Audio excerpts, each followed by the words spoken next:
Good morning student.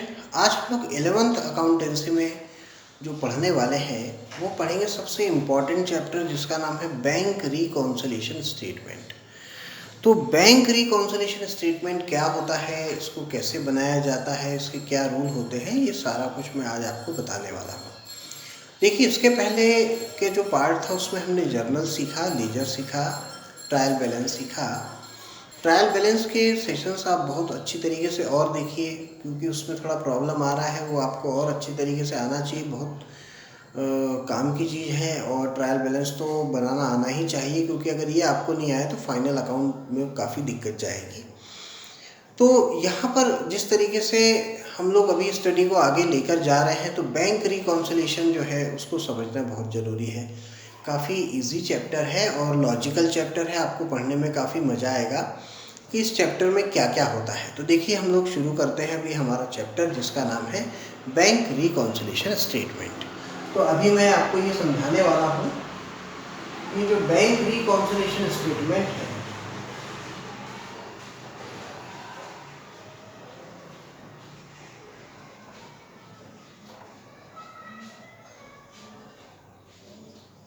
ये basically क्या होता है। देखिए, बैंक रिकॉन्सिलिएशन स्टेटमेंट जो होता है वो बैंक और बिजनेसमैन के बीच में बनाया जाता है। क्यों बनाया जाता है? क्योंकि जब बिजनेसमैन की कैश बुक और बैंक की पासबुक के बीच में जब कोई डिफरेंस आ जाता है बैलेंसेस के बीच में, तो उनमें करेक्शन करने के लिए बैंक रिकॉन्सिलिएशन स्टेटमेंट बनाया जाता है।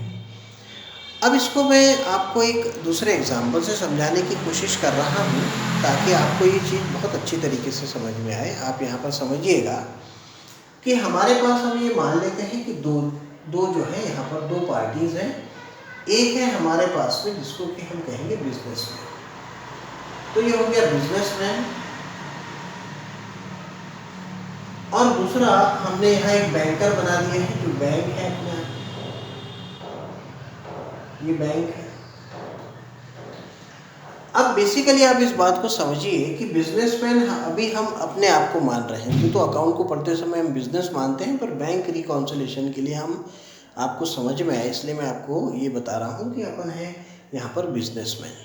तो यहाँ पर आप ये मान लीजिए कि हम बिजनेसमैन हैं, और एक चीज़ हमने देखी होगी कभी भी कि हम हमारे जो पासबुक होता है बैंक का, उस पर हम किसी प्रकार की कोई भी चीज़ नहीं लिखते, जैसे हमारा नाम नहीं लिखते, या फिर पासबुक में ऐसा कभी नहीं किया होगा आपने कि अगर आपके खाते में कुछ पैसे जमा हैं तो अपने ही पेन से उसमें एक ज़ीरो बढ़ा दिया हो, ऐसा भी आपने नहीं किया है। अगर आप ऐसा करते हैं तो फिर आप समझ लीजिए कि फ्रॉड का केस जो है वो बन सकता है यहाँ पर। तो ऐसा कोई भी नहीं करता है, यानी बैंक की पासबुक में एक सामान्य व्यक्ति जो है वो नहीं लिख सकता, वहाँ पर केवल बैंक वाले ही लिख सकते हैं।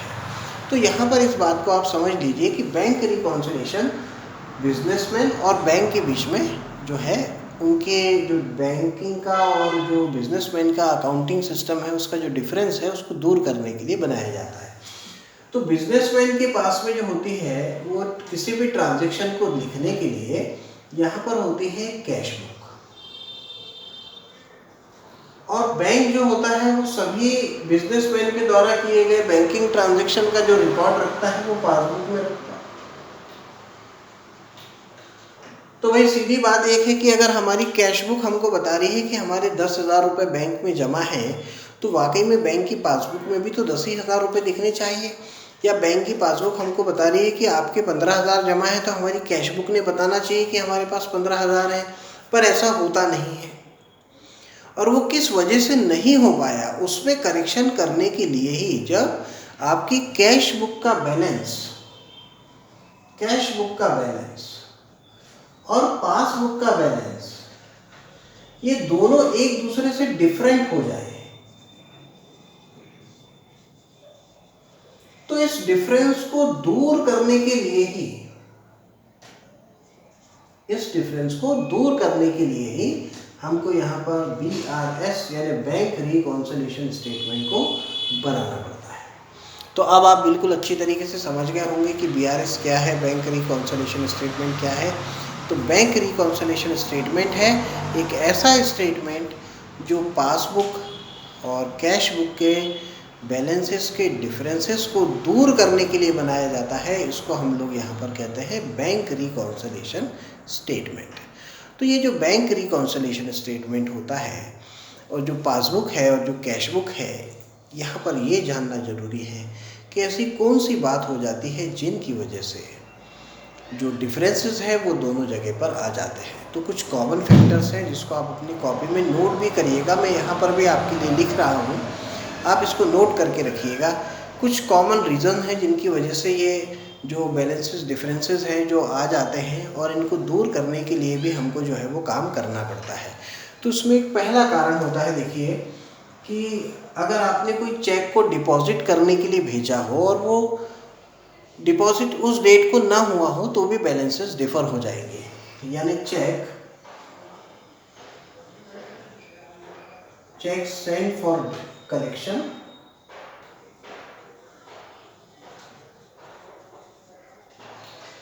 But yet not collected by bank.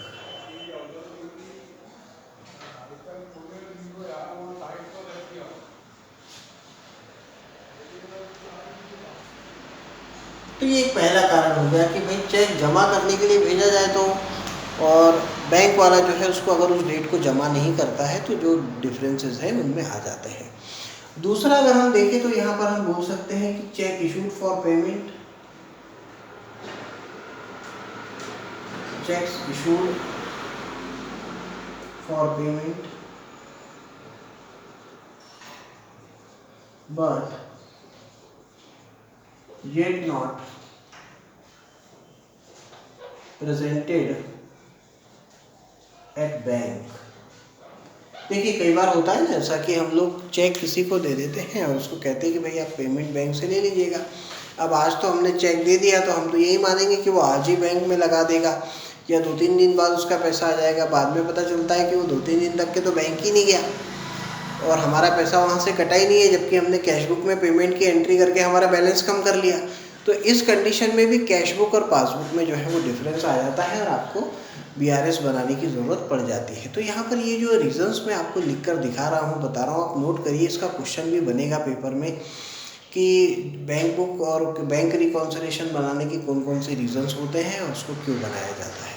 तीसरी अगर मैं बात करूँ तो यहाँ पर ये हो सकता है कि customer directly deposited cash in bank. अगर कोई ग्राहक आपके पैसे आपको न देते हुए सीधा अगर बैंक में दे दे तो ऐसी कंडीशन में भी यहाँ पर जो है वो डिफरेंसेस हो जाएंगे। बैंक में पासबुक में बैलेंस ज़्यादा हो जाएगा, आपके पास कम हो जाएगा। अगली बात अगर हम समझे तो यहाँ पर हो सकता है कि कई बार ऐसा हो सकता है कि जो चेक्स हैं आर डिसऑनर्ड। डिसऑनर्ड का मतलब है सामने वाले ने हमारा जो पैसा है वो देने से मना कर दिया। तो हमने तो पैसे सोचे थे कि मिल जाएंगे इसलिए हमने कुछ एंट्री कर दी थी, पर जो चेक है वो डिसऑनर्ड हो गया, बाउंस हो गया और हमारे पास में पैसे नहीं आ पाए। तो इस वजह से भी जो है वो पासबुक और कैश बुक में डिफरेंसेस आ जाते हैं। अगली बात अगर मैं कहूँ तो जिसको हम लोग कह सकते हैं बैंक चार्ज या बैंक क्रेडिटेड इंटरेस्ट, और एक और ले लेते हैं फिर समझेंगे bank debited interest on overdraft. देखिए कई बार ऐसा होता है कि आपके खाते में कुछ महीनों तक के 6 महीने तक के लगातार एक जैसा बैलेंस होता है तो बैंक उसके ऊपर आपको जो है वो 1-2%, 3%, 4% ब्याज दे देती है।